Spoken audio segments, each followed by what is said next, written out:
Au nom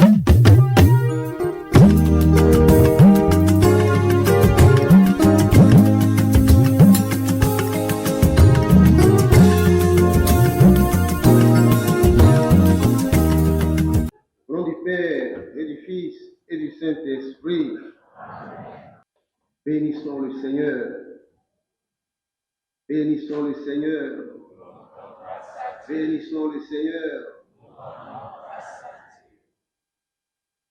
Jour de joie, jour d'allégresse, jour d'action de grâce. Je voudrais saluer les plus proches collaborateurs, prêtres, pour le service qu'ils rendent jour et nuit dans ce diocèse et certainement aussi hors de ce diocèse. Saluer les consacrés, hommes et femmes, qui œuvrent pour le bien de cette Église, ici à Parakou. Saluer tous les fidèles qui sont pour nous les colonnes sur lesquelles repose l'Église de Dieu. Saluer les parents de ceux-là qui vont être ordonnés, les parents qui les ont accompagnés, les parents qui n'ont pas été d'accord.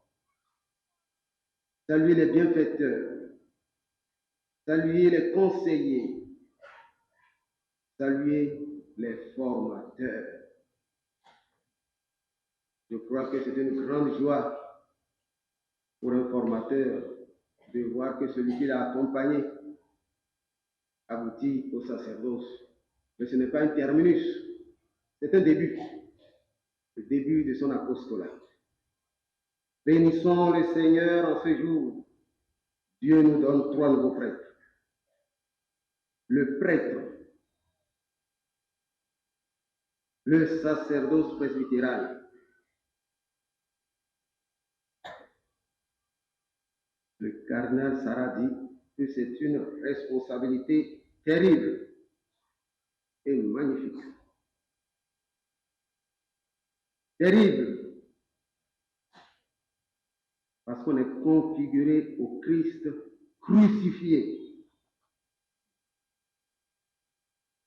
Au Christ crucifié pour le servir comme enseignant, comme sanctificateur, comme guide du troupeau de Dieu.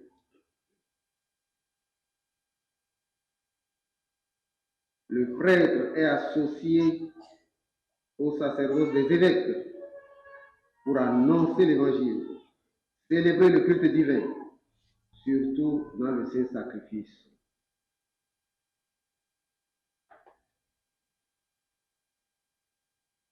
Chers amis,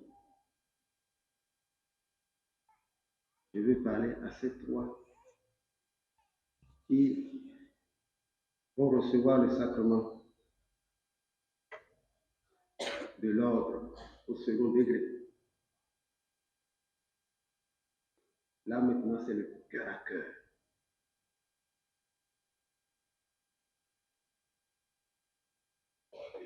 Plus je prends de l'âge, moins je lis mes homélies. Et vraiment, aujourd'hui, ce matin, je voudrais vous parler cœur à cœur.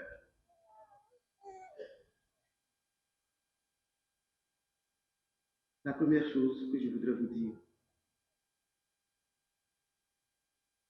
ayez le souci d'être les imitateurs de Jésus-Christ. Quand le cardinal Sarah dit que c'est une responsabilité terrible, c'est qu'a priori, aucun de nous n'en est digne. Aucun de nous n'en est digne. Imitez Jésus-Christ, Fils de Dieu, vrai homme, Dieu en chair et en os sur terre, pour rendre service à l'humanité. Seuls, peut-être, les anges en seraient dignes, mais nous les hommes, aucun. C'est par miséricorde que le Seigneur nous choisit. N'oublions jamais cela. C'est par miséricorde, non à cause de nos talents. D'ailleurs, si on avait des talents, c'est encore Dieu qui les a mis en nous. Tout à l'heure, dans la cérémonie spécifique de l'ordination, il y aura un geste discret, mais très important. Malheureusement, le peuple ne voit pas ce geste. Et ce geste, c'est quoi? Le candidat au sacerdoce joint ses mains et il les met dans les mains de l'évêque. Main dans la main. Il joint ses mains. L'évêque ouvre les siennes. Il met ses mains dans les mains de l'évêque. Et l'évêque lui demande: promettez-vous de vivre en communion avec moi et mes successeurs. Promettez-vous de vivre en communion avec moi et mes successeurs. La phrase n'est pas finie. Dans le respect et l'obéissance. N'oubliez jamais ce geste. Car vous allez répondre: oui, je le promets. C'est la dernière question que l'évêque pose à celui-là qui va être ordonné. C'est une responsabilité terrible. Ça veut dire que entre le prêtre et l'évêque, il y a comme un cordon ombilical qui ne se coupe jamais, ou qui ne devrait jamais se couper. Mais cette année, je vous ai dit, nous devons lancer la pastorale de l'amitié. Car ce respect du prêtre vis-à-vis de l'évêque, cette obéissance du prêtre vis-à-vis de l'évêque, doit se dérouler dans l'amitié. Jésus a dit à ses apôtres: je ne vous appelle plus mes serviteurs, vous êtes mes amis. Plus nous serons amis, plus nous ferons le service de Dieu comme il le veut. C'est seulement après ce geste que l'évêque prendra de l'huile sainte, de Saint-Crème, et il oindra les mains du prêtre. Comme pour dire: tes mains ne t'appartiennent plus. Ce sont les mains de Jésus-Christ. Les mains de Jésus-Christ pour bénir. Les mains de Jésus-Christ pour pardonner. Les mains de Jésus-Christ pour consoler.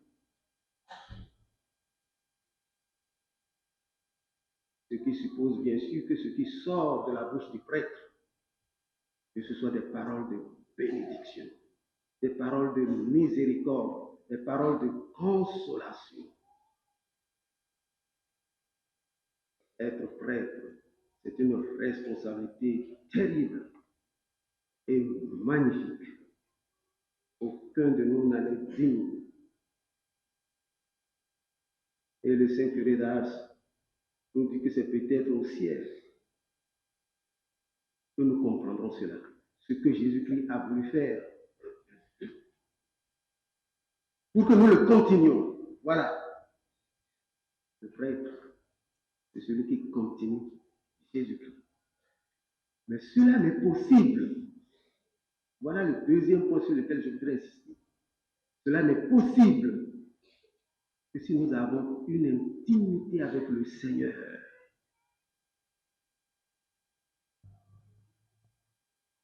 Saint Ignace a écrit: celui qui prie se sauve, celui qui ne prie pas se damne. Un prêtre qui ne prie pas, et là je cite le Père Ça, que beaucoup de prêtres de Parakou connaissent ici. Excusez cette phrase. Le prêtre qui ne prie pas, il est foutu.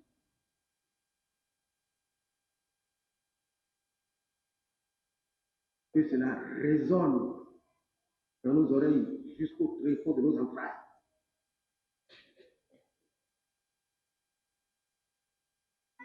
On raconte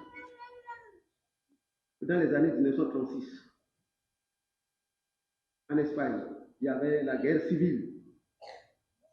Les républicains, c'est-à-dire les communistes, évidemment qui étaient contre l'Église, en étant contre Franco. Bref, ils sont montés au mont Montserrat, c'est un monastère que j'ai visité. Et ils ont tout cassé. Ils ont emprisonné 2 moines dans 2 cellules différentes. Ils ne pouvaient pas avoir de contact entre les deux. Il y a l'un qui chantait, qui louait Dieu à longueur de journée, et l'autre, silencieux. Il déprimait chaque jour davantage. Quand on leur apportait la pitance, c'est-à-dire un peu de nourriture, celui qui chantait remerciait, remerciait, bénissait celui qui lui apportait la nourriture. L'autre, il maudissait, maudissait, maudissait.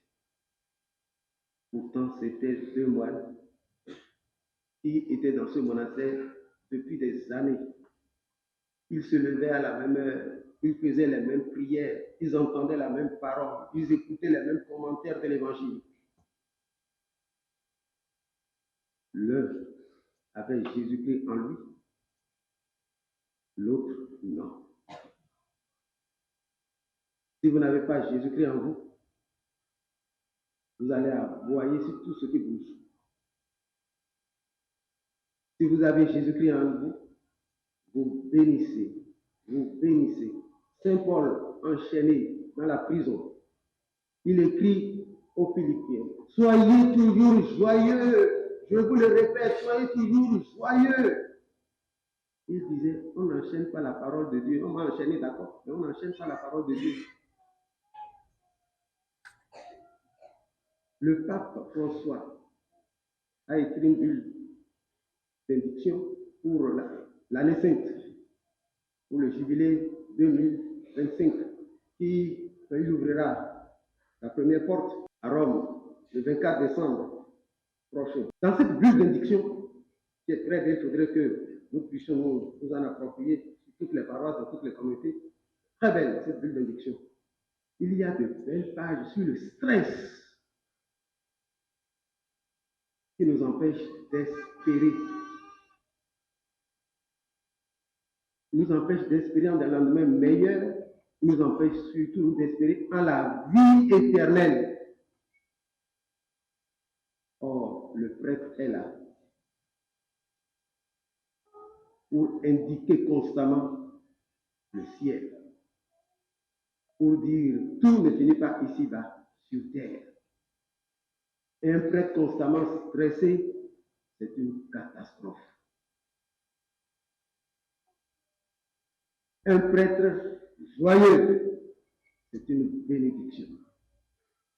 Dieu merci, à Paracou, nous avons des prêtres joyeux, enthousiastes, courageux au travail. Vous pouvez les applaudir. Allez-y, allez-y, allez-y.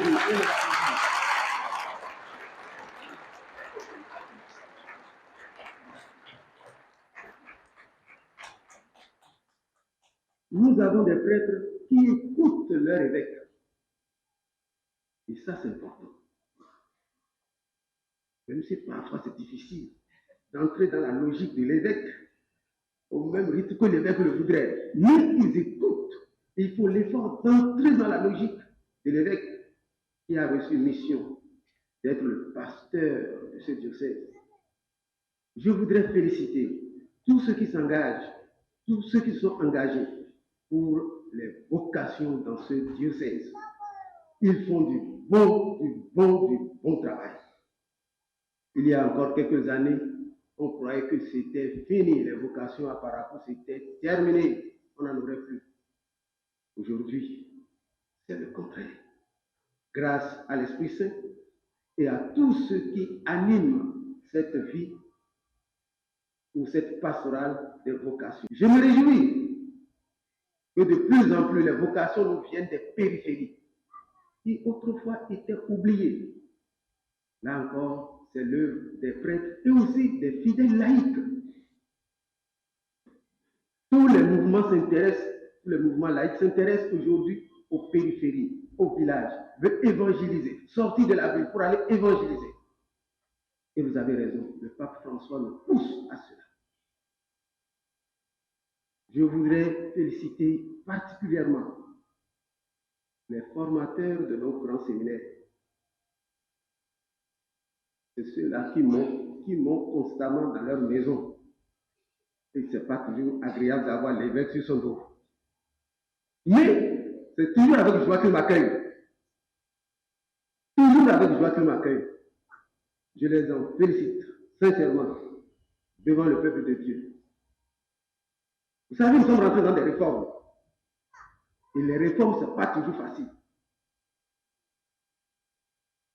Réforme de changement d'esprit, l'état d'esprit, de la mentalité